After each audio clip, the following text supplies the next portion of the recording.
Qu'est-ce qu'une dérive sectaire ? Et pourquoi est-ce qu'on ne parle pas simplement de secte ?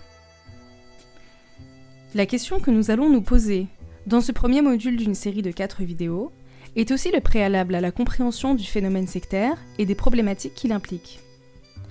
Posons d'abord en préambule que nous ne nous intéressons pas aux croyances de nos contemporains autrement que pour comprendre le mécanisme sectaire. Vous pouvez les comprendre, les respecter ou en rire discrètement, c'est votre droit. Mais dans le cadre de notre travail sur les dérives sectaires, seules nous importent les atteintes possibles aux libertés ou à l'intégrité des personnes. Alors, qu'est-ce que nous appelons dérive sectaire ? Eh bien, c'est lorsqu'une activité exercée par des personnes vise à profiter d'autres personnes, de leurs biens, de leur travail ou de leur faveur, voire tout ça, en les entraînant dans une évolution dangereuse qui va les écarter de la norme sociale et leur faire perdre les repères communs, en les isolant, en les rendant souvent méfiants et parfois hostiles à leur mode de vie d'origine et y compris à leur entourage. On ne parle pas seulement là de spiritualité, de religion ou de petits hommes verts. Nous allons voir que le domaine d'action de ces groupes ou mouvements dérivants est infiniment plus large, que leurs pratiques sont très variées et qu'il en sort sans cesse de nouvelles moutures.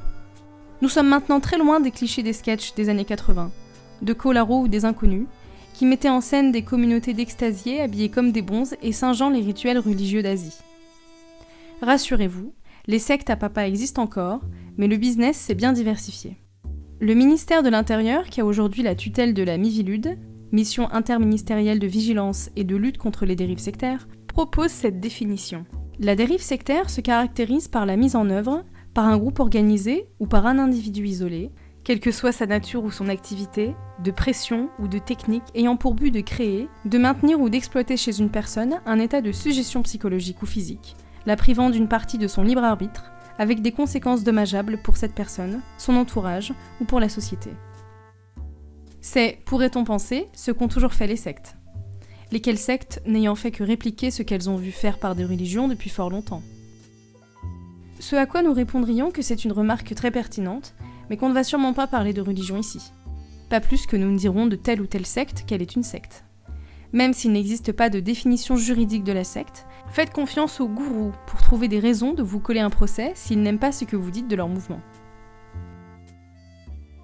C'est justement parce que la secte n'est pas une notion reconnue en droit pénal que dans les associations laïques et les institutions vigilantes envers les dérives sectaires, nous utilisons « dérive sectaire » dans notre terminologie. Et parce que, à l'inverse de la secte, la dérive sectaire est une notion reconnue en droit. Tout ce qui concerne le droit, à propos des dérives sectaires, sera abordé plus précisément dans une prochaine vidéo sur le sujet. Alors de quoi ou de qui parlons-nous ? On ne peut pas tracer un schéma type de la dérive sectaire. Des mouvements, des activités, des groupes, des individus s'inscrivent dans ce cadre au bord flou.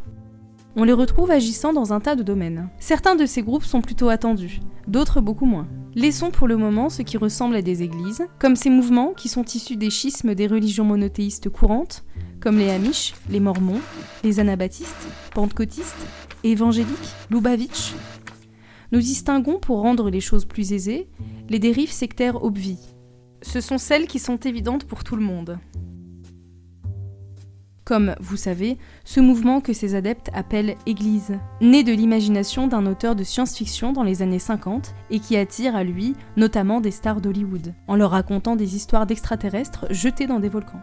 À propos d'aliens, nous avons aussi la belle équipe du demi-frère de Jésus, de blanc vêtu, celui qui a rencontré les Elohim et leur soucoupe volante. Nous avons aussi, vous savez, ceux qui viennent frapper chez vous pour dire que Dieu vous aime, en attendant Armageddon. On n'oubliera pas non plus de citer une des plus belles réussites en la matière, ce mouvement de pensée initié par un occultiste, écrivain, musicologue, poète, dramaturge, philosophe, chorégraphe, critique littéraire, enseignant, artiste, mais pas du tout scientifique, au début du XXe siècle. À la fois philosophique, ésotérique, religieux syncrétique, pseudo-scientifique entre autres, ce courant et son créateur sont à l'origine d'une pédagogie controversée, d'un mode d'agriculture très discuté bien que très peu appliqué, et de plusieurs autres concepts dont on ne va pas faire la critique ici, mais pas la promotion non plus.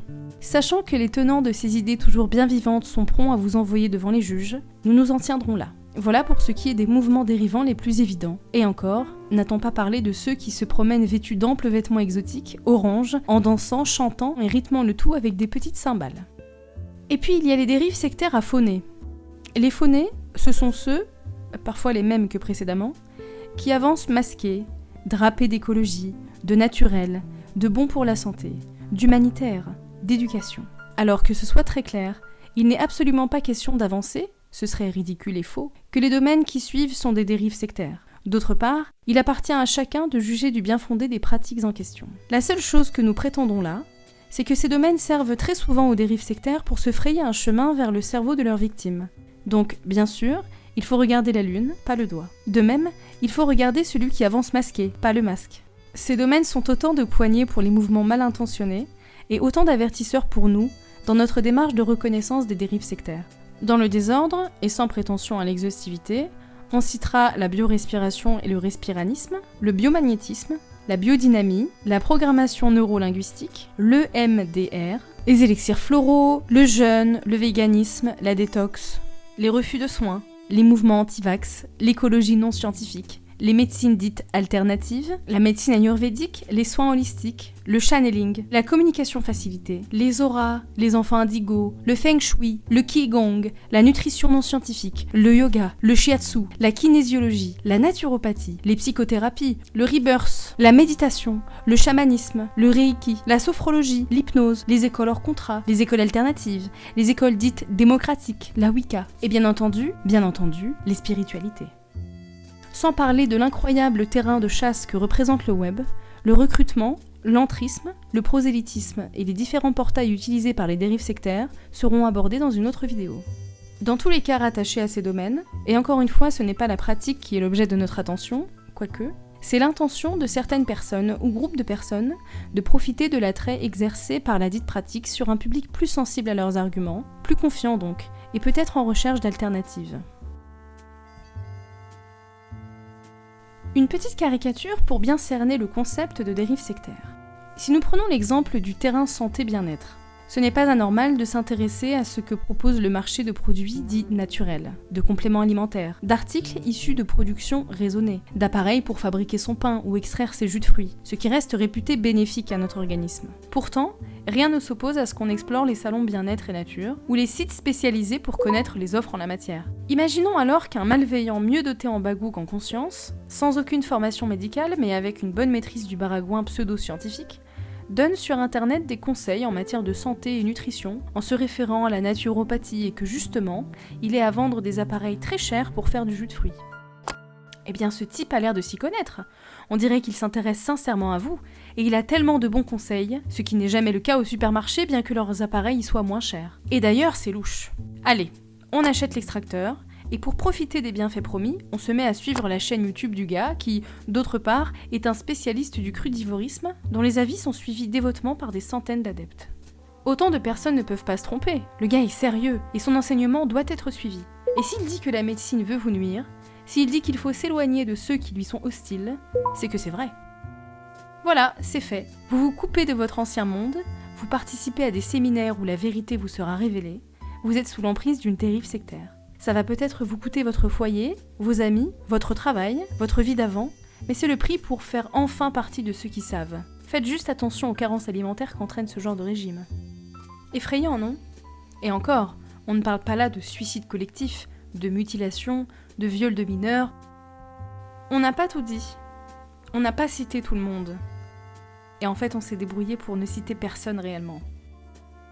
Et on a peut-être oublié des aspects du sujet qui vous auraient intéressé. Espérons alors que ce rapide tour d'horizon dans cette première vidéo de la collection aura pu donner à certains d'entre vous l'envie d'en savoir plus. On vous invite à visiter les sites que vous verrez apparaître dans le générique. À bientôt!